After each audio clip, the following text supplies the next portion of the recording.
Okay, so if you are online, what you will need to do is you will need to go to today's lesson, and you would need to go into the PowerPoint and go to the wheel and axle place for that. We need to put in your ISM book, today's date, which is September the 17th, wheel and axle, and we're going to go over 1.12 simple machine today also. So, wheel and axle. A wheel is a lever arm fixed with the shaft called an axle.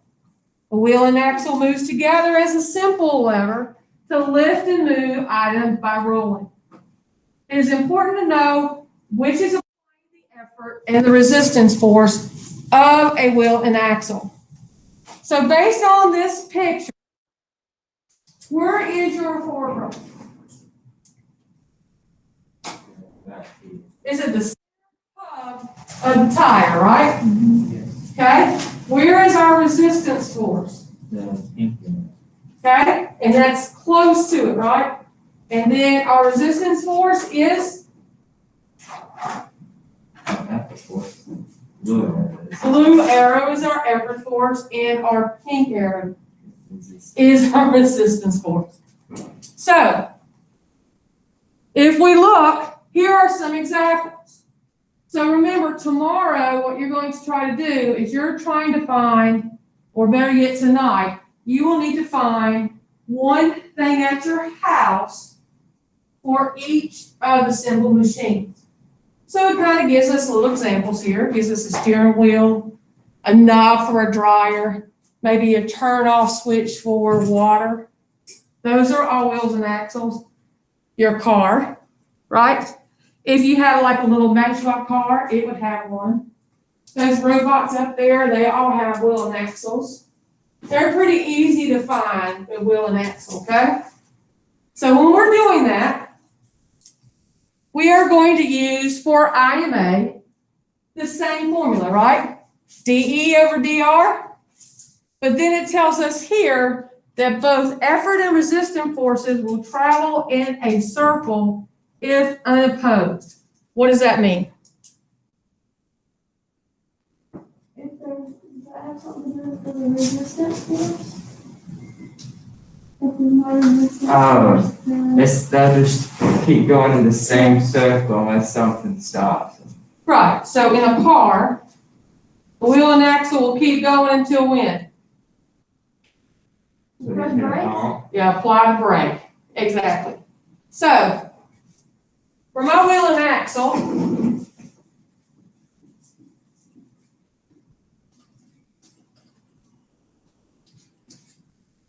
I'm personally going to draw a wheel. Let's focus on it. And then what I'm going to do is I'm going to draw my, or come here. I'm going to draw my arrows down, arrows up. I'm going to write my I and NA equals DE over DR. What does DE stand for? Diameter of effort. Diameter of effort, and the DR stands for diameter of resistance. So if we look here on this slide, we have to use circumference, right? Now, how would we dictate that in our calculator?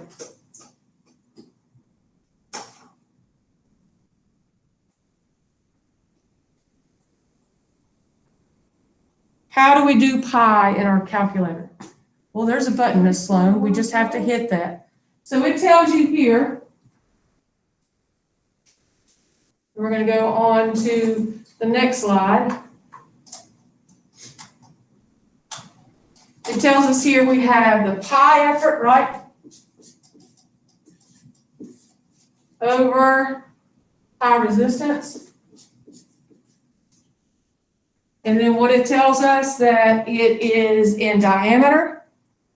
So in this example here, you have this funny looking zero with a line in it. What's that mean? Diameter. 6 inches. diameter 20 inches. So if you were at home and you were trying to do a math on a wheel, how do you find diameter? Wait, I know it. Pi r squared. Pi radius squared. So, how do you measure radius? That's the Half the half diameter. of Half your diameter. Okay, half of your diameter. So what you do is you would go here, you would use your ruler, and you would just measure this right here, right? For your diameter. Same thing with your big wheel. You would probably measure to about right here, that's about half, to be able to get that. And then in your calculator, you're gonna do pi r squared. Everybody good? So in this calculation here, you have 6 inches and 20 inches. And it says once you get done with it, you get a 3 to 10 ratio. Where'd they get the 10 from? But you add 0.3 and you have to have a whole number. You have to have all, the number is 0.3 to 1, right? So you just add. So you do 3 and 1 because you need a whole number. Okay? Same thing down here at the bottom. This is for the inside of the tire, right? This here is for the outside of the tire. So you have to do 2 measurements. And that is for your IMA. How do you think your AMA works? Same way. Okay? But we did before, we did diameter, but now it's asking us for F. What does F stand for? Force. I like force better than fulcrum. So we have the force of the resistance equals the force of the effort. So based on here, it says 200 pounds here, 70 pounds here. Would you know that? How would we find those forces? Somebody would have to give it to us, right? That's not something we could actually measure. Not like we could do with our IMA for the diameter. For the force, we have to know that. So it makes sense. So when we do this math, what numbers are we going to put over what?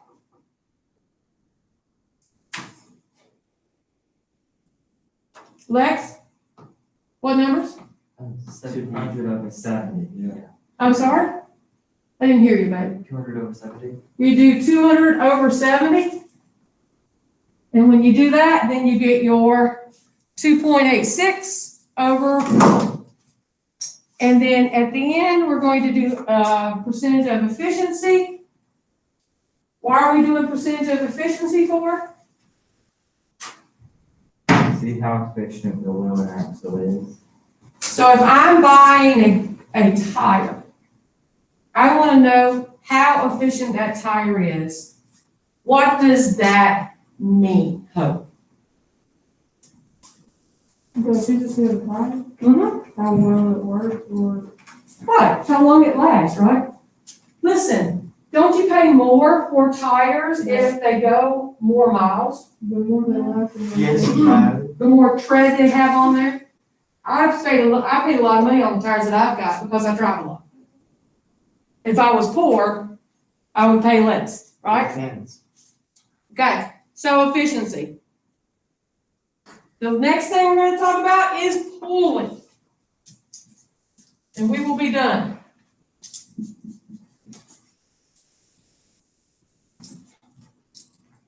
How many of you have worked with pulleys before? Yeah? Got a pulley? And when you use a pulley, it's all about how many times you wrap it around the pulley and how it uses those forces to get something up, right? The more you wrap it around the pulley, the further you can pick up something that's really heavy. So for a pulley, we have what's called a fixed pulley and a movable pulley, so do that.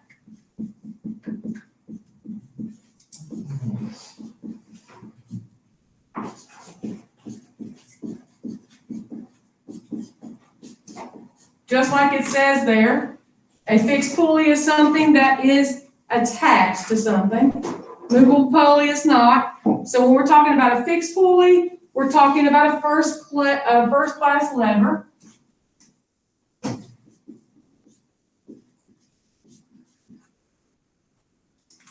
When we're talking about a movable pulley, we're talking about a second class lever.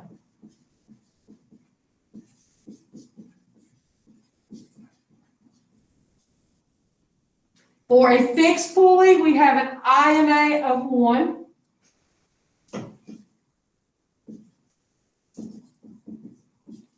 And for a movable pulley, we have an IMA of 2.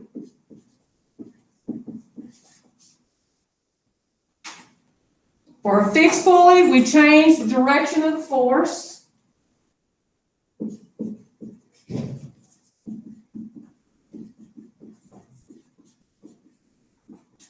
And a movable pulley is in the same direction, the force direction stays constant.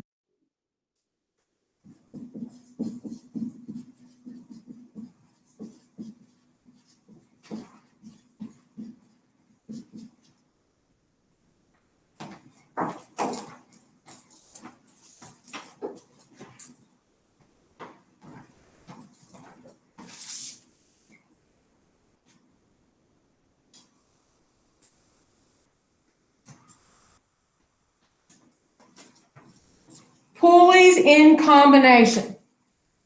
Fixed and movable pulleys in combination, called block and tackle, provides mechanical advantage and changes the direction of the effort force.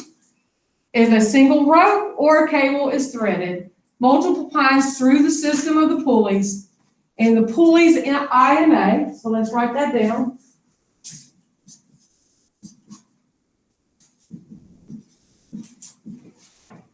Is going to equal the number of strands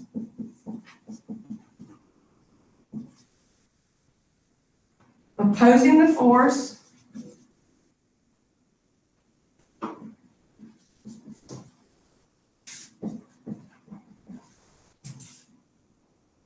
of the load.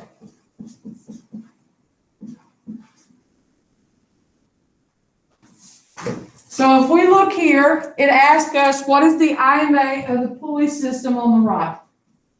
So the pulley system on the right, we have it where it goes up, it goes down to this one, it goes around to this one, And stops. and then that's where it's combined together or stopped. This here is attached to this pulley here. So how would we figure that out?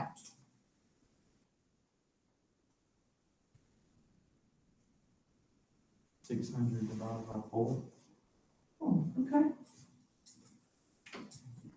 So it says here that the system on the right is 4. Okay, let's go to the next slide, please. Next slide here talks about a compound machine. If one simple machine is used after another, the mechanical advantage is multiplied. So based on here, you're doing the IMA total equals the number of IMA pulleys times the IMA lever, which would equal the number of strands times DE and DR. So here we have 2. Why do we have the number 2? Because I see the 12 and I see the 4. Where are they getting the number 2 from? Because of the strands on the pulley. Yes, sir, because there's 2 of them, right? Really? Yeah. Yeah, good job. So then what they're going to do is they divide 12 from 4, which is 3. 2 times 3 is 6. And there we are. Questions about that one? So what I want you to do is I want you to take a moment and I want you to draw this example in your ISM book, please.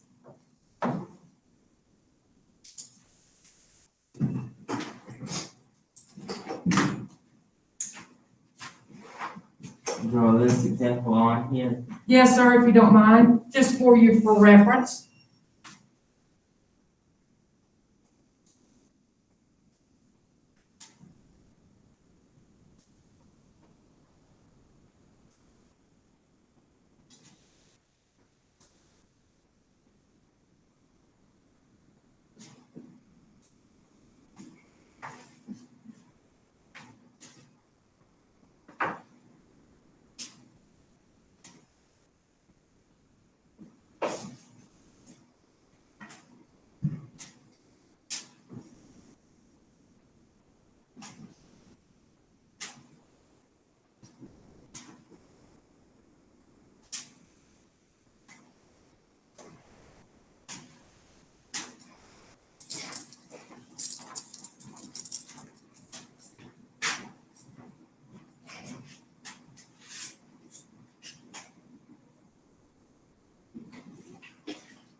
some things we've seen before. We've seen the Fulcrum before, right? We've seen the effort force before. We've seen the resistance force before. And we also saw the numbers from the effort force to the fulcrum and our resistance force to our fulcrum. We will need to know these distance numbers. We would also need to know this to be able to calculate this. So the only thing that's different now is just using the pulley system in combination of what we've done in the past. Everybody good?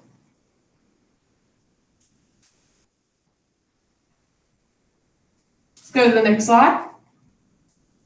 Pulleys combination. So this one here is we start here with this pulley. It goes down, then it goes down here, then it goes down here. We have 10 pounds, 20, 20, 40, 40, and then 80-pound weight. How do we do our calculation for this? Click your slide once, and there it shows you. So here they said IMA totals is IMA1, IMA2 times IMA3. Well, hold on a second. Where'd they get all these twos from? Because there's two sides on each of them. There's two. You are my man today. Two sides of the pulley. Exactly. So that would be a total of 8. What do you mean there's two sides of it? Well, you have this Every pulley side has and this two. side with your rope. Yeah, there's two strands from two sides on each side. I'm learning something, huh? Can I take you with me for the rest of the day? You're fantastic. Fine with me. I know I'm gonna say, yeah, sure, no problem. Are we doing anything here besides just trying to find what this IMA total is? Are we doing the math that we were doing before with resistance and effort force? Why are we not? Because we already know it. We're just kind of looking for this IMA total for this pulley system, and it's already been calculated. Okay, let's go to the AMA now. So here for the AMA, we are doing our resistance and our effort force. So that makes sense, right? So if we look at 230, this is the effort force. This is how much we're pulling on the rope. This is the resistance force, which is 800 pounds. Does this make sense to you? It should by now. Where am I pulling the rope at? At the 230. Yeah. So that's my effort force. My resistance is trying, that weight does not want to go up. Okay? So it tells us it's 3.8, which would be 3.8 to 1. What is the efficiency of it? You just take your 3.8 divided by 4 times 100, and that gives us 87%. Everybody good? Fantastic. Okay, some misconceptions. Angle does not matter. And so since you have used a pulley system before, I always thought angle would matter. Because I know if I have it further apart and I'm way over here pulling it, I felt like that it actually made it easier to pull up, but they're telling us that it doesn't. So it just talks about how you have 40 pounds here and 40 pounds here, but here you have 46 and 46. No, it's saying that the misconception is that you think angles don't matter. Oh my God, but they do. So I was right. I'm trying to wake y'all up today the best I can, and it's just not working. Yes. This here is where we're trying to go, and we're trying to find. Yes, ma'am. So if we use trigonometry for this, how would it be different than what we're doing right now?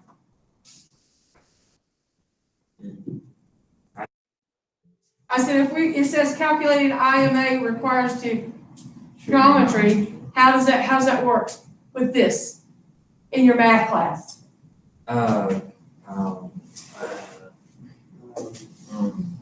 Children? I know I had to go and ask. It's been a while. It's been a while. It's been a while since I've done. Yeah. Well, the great thing about it is we don't have to do it in here. So praise God for that. Okay, let's go to the next slide. Yes, geometry is so much better. Okay, so the common misconception counts the effort stand if it is piled up. And that's, is it pulled up? Yes, it is. Pulled up, and that's sometimes. What's that mean by that? It's if you have, if one strand goes into two, you always have two. So let me ask you a question. What does that mean, that symbol right there? That's your weight. Isn't it? It's like an attachment point. It is an attachment point, and it's telling you that's a stationary point. Kind of like this. And if I was diagramming that, I would do the little thing on the other side saying that it is a stationary, it doesn't move. Okay, let me make sure. Okay. And that is it, praise God. So I'm going to stop the video because that's it for today for lecture. Praise Jesus.